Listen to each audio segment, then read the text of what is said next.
आप सबने कल का मैच शुरू होने से पहले ये तस्वीरें जरूर देखी होंगी जिसमें भारतीय टीम के खिलाड़ियों ने घुटने के बल बैठकर ब्लैक लाइव्स मैटर कैंपेन के प्रति अपना समर्थन जताया था। तस्वीरें देखिए आप। अंग्रेजी भाषा में इसे नील डाउन कहते हैं। यह कैंपेन अमेरिका में अश्वेत नागरिकों के खिलाफ होने वाली हिंसा का विरोध करता है और इस वर्ल्ड कप में लगभग सभी देशों की टीमें इस कैंपेन को अपना समर्थन दे रही हैं और आप देख सकते हैं सभी टीम ये काम कर रही हैं। यानी ये तो पूरी खबर हो गई कि ऐसा हुआ क्यों, ये सारे लोग आपको, सारे खिलाड़ी अपने घुटने पर क्यों नजर आ रहे हैं। लेकिन अब एक बार आप कल्पना करके देखिए कि कितना अच्छा होता अगर यही समर्थन बांग्लादेश में मारे जा रहे निर्दोष हिंदू अल्पसंख्यकों के साथ दिखाया जाता। क्या अमेरिका के अश्वेत नागरिकों की तरह बांग्लादेश के हिंदू अल्पसंख्यकों की जान की कोई कीमत नहीं? क्या हिंदू लाइव्स मैटर नहीं करती?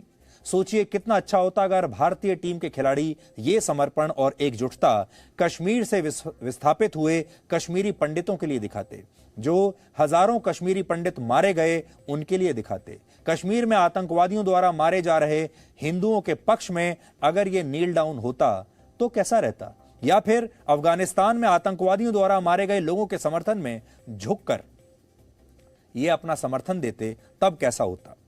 लेकिन ऐसा कुछ नहीं हुआ। इसलिए आज बड़ा सवाल यह है कि क्या नस्ल भेद आतंकवाद से बड़ा मुद्दा है?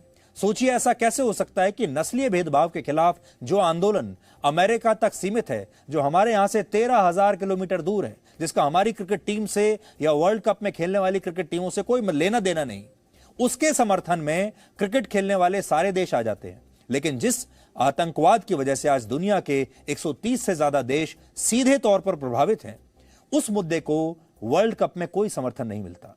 आतंकवादी जिहाद के रास्ते पूरी दुनिया में दूसरे धर्मों की नस्लों को समाप्त करना चाहते हैं। इसलिए आज बड़ा सवाल यह है कि जब नस्लें बचेंगी ही नहीं तो नस्लीय भेदभाव का दुनिया क्या करेगी? दुनिया में 77 देश ऐसे हैं जो एक राष्ट्र के तौर पर आतंकवाद को जड़ से समाप्त करने के लिए अपनी सहमति दे चुके हैं। लेकिन इसके बावजूद ब्लैक लाइव्स मैटर का तो समर्थन होता है, लेकिन आतंकवाद के खिलाफ ऑल लाइव्स मैटर की बात कोई नहीं करता। ये दोहरे मापदंड हैं आईसीसी के भी। आज हम ये कहना चाहते हैं कि भारत सरकार को, नहीं तो भारतीय क्रिकेट बोर्ड को आईसीसी के सामने यह शर्त रखनी चाहिए थी कि हम पाकिस्तान के साथ मैच तो खेलेंगे, लेकिन उससे पहले हम ये चाहते हैं कि आतंकवाद के खिलाफ दोनों टीमें झुककर आतंकवाद के खिलाफ लड़ाई को अपना समर्थन दें। बीसीसीआई को यह शर्त रखनी चाहिए थी और बीसीसीआई को कहना चाहिए था कि अगर आतंक के खिलाफ दोनों टीमें ये नील डाउन करके इस कैंपेन को चलाएंगी तब हम पाकिस्तान के साथ ये मैच खेल सकते हैं। अगर कश्मीर में जो निर्दोष लोग मारे जा रहे हैं, अगर उनके प्रति सहानुभूति जताने के लिए दोनों टीमें ये नील करने के लिए तैयार हैं, घुटने पर बैठने के लिए तैयार हैं, अपना समर्थन देने के लिए तैयार हैं इन लोगों के लिए, तब हम ये मैच खेलेंगे। और पाकिस्तान की टीम भी ये कहती कि ये बिल्कुल सही बात है, मानवता के प्रति और इन लोगों के प्रति हमारी सच्ची जो श्रद्धांजलि होगी और हमारा समर्थन होगा वो ऐसे ही होगा। लेकिन ना तो भारत सरकार ने ऐसी कोई कंडीशन रखी और ना ही बीसीसीआई ने ऐसी कोई शर्त आईसीसी के सामने रखी, जो कि दुर्भाग्यपूर्ण है। बीसीसीआई ये काम कर सकता था।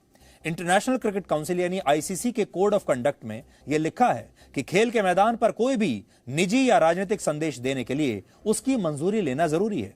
इसमें यह भी लिखा है कि आईसीसी ऐसे संदेशों के प्रचार प्रसार को ही अपनी सहमति देगा जो विभिन्न समुदायों को साथ में लाते हैं, जिनमें नफरत और बंटवारे की भावना न हो, और ऐसे संदेश जो किसी को स्मरण करने या वैश्विक समस्या की तरफ लोगों का ध्यान खींचते हों, उन्हें इजाजत दी जा सकती है। अब आतंकवाद एक ऐसा मुद्दा है जो ना तो राजनीति से जुड़ा है, ना धर्म से जुड़ा है, ना ही बंटवारे की खाई पैदा करता है। इससे बड़ा वैश्विक की समस्या और क्या हो सकती है?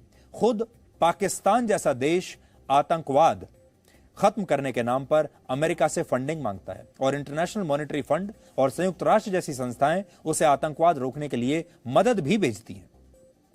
लेकिन इसके बावजूद समर्थन अमेरिका के एक ऐसे आंदोलन को मिलता है जिसमें सीधे तौर पर राजनीति है। अमेरिका का क्रिकेट से कोई लेना देना नहीं, लेकिन फिर भी भारत और दूसरे देशों की टीमें खेल के मैदान पर वहां के अश्वेत नागरिकों के साथ अपनी हमदर्दी और समर्थन जताते हैं। आज आपके मन में भी ये सवाल होगा कि क्या भारतीय टीम पाकिस्तान के साथ मैच खेलने से पहले आईसीसी के सामने ये शर्त नहीं रख सकती थी कि वो आतंकवाद के खिलाफ मुहिम को अपना समर्थन देना चाहती है। आपको एक उदाहरण देते हैं। वर्ष 2019 में जब कश्मीर के पुलवामा में सीआरपीएफ के काफिले पर आत्मघाती हमला हुआ था, तब भारतीय क्रिकेट टीम शहीदों के सम्मान में मिलिट्री कैप्स पहनकर मैदान में उतरी थी। यह शहीदों का सम्मान और आतंकवादी हमले का विरोध करने का उनका तरीका था और तब आईसीसी ने बीसीसीआई को इसके लिए मंजूरी दी थी। इसलिए अगर बीसीसीआई इस बार भी ऐसी कोई मांग करता तो शायद हमारे खिलाड़ी ब्लैक लाइव्स मैटर की जगह आतंकवाद के खिलाफ मुहिम को अपना समर्थन दे सकते थे, लेकिन ऐसा हुआ नहीं। कल इस पूरे मुद्दे पर विराट कोहली से भी सवाल पूछा गया, जिसके जवाब में उन्होंने कहा कि मैच से पहले ही यह तय था कि भारत और पाकिस्तान दोनों टीमें इस आंदोलन को अपना समर्थन देंगी और यह फैसला उनका अपना फैसला नहीं था, यह फैसला टीम मैनेजमेंट ने लिया था।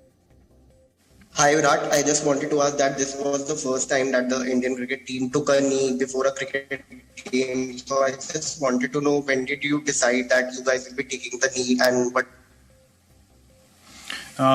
That was communicated to us by the management. The Pakistan team agreed to pay their tribute towards the same cause, and then we accepted, our side of things as well. So yeah, that's how it was decided. तो आज हमारा point यह है कि हमारे देश के जो खिलाड़ी हैं वो सिर्फ एक पेशेवर खिलाड़ी बनना चाहते हैं, वो विज्ञापन करना चाहते हैं, वो बड़े सेलिब्रिटीज बनना चाहते हैं, पैसा कमाना चाहते हैं, करोड़पति बनना चाहते हैं, जो वो बन भी गए। लेकिन वो देश के बारे में नहीं बात करना चाहते, वो कश्मीर जैसे मुद्दों के बारे में बात नहीं करना चाहते, वो आतंकवाद जैसे मुद्दों के बारे में बात नहीं करना चाहते, जो वो सोचते हैं, जो उनके दिल में शायद है या नहीं मैं कह नहीं सकता, लेकिन अगर है भी तो उसे खुलकर बोलना नहीं चाहते। इसलिए आज हम पाकिस्तान की क्रिकेट टीम की इस बारे में तारीफ करना चाहते हैं कि उनके खिलाड़ी खुलकर कम से कम उनके मन में जो है वो कहते तो हैं, वो हिम्मत तो दिखाते हैं, वो पाकिस्तान के साथ खड़े रहते हैं, वो कश्मीर जैसे मुद्दे पर अपने देश का साथ देते हैं, वो खुलकर बताते हैं कि वो किस धर्म को मानते हैं और हर जीत से पहले और वो अपने अल्लाह को याद करते हैं, और जब जीत जाते हैं तब भी वो सबसे पहले जो शुरुआत करते हैं वो यही कहते हैं कि ये सब अल्लाह की मेहरबानी थी। आपने हमारे कितने खिलाड़ियों को ये कहते हुए सुना होगा कि ये भगवान की मेहरबानी थी। हमारे यहां अगर हारे तो वे कहेंगे कि जो पिच था उसकी कंडीशन खराब थी, वो हमें सूट नहीं करती थी। वो बताएंगे कि मौसम की कंडीशन ठीक नहीं थी, वो हमें सूट नहीं करती थी, हम इस वजह से हार गए, हम ओस की वजह से हार गए। लेकिन जब जीतते हैं तो हमारे देश के जो कप्तान हैं वो कहते हैं कि our boys really played well, यानी जब जीतते हैं तो सारा श्रेय बॉयज को दे देते हैं या अपने आप को दे देते हैं, जो खिलाड़ी अच्छा खेलते हैं उनको देते हैं, और जब हारते हैं तो कहते हैं कि ओस की वजह से हार गए या फिर पिच कंडीशंस ऐसी थीं जिनकी वजह से हम हार गए।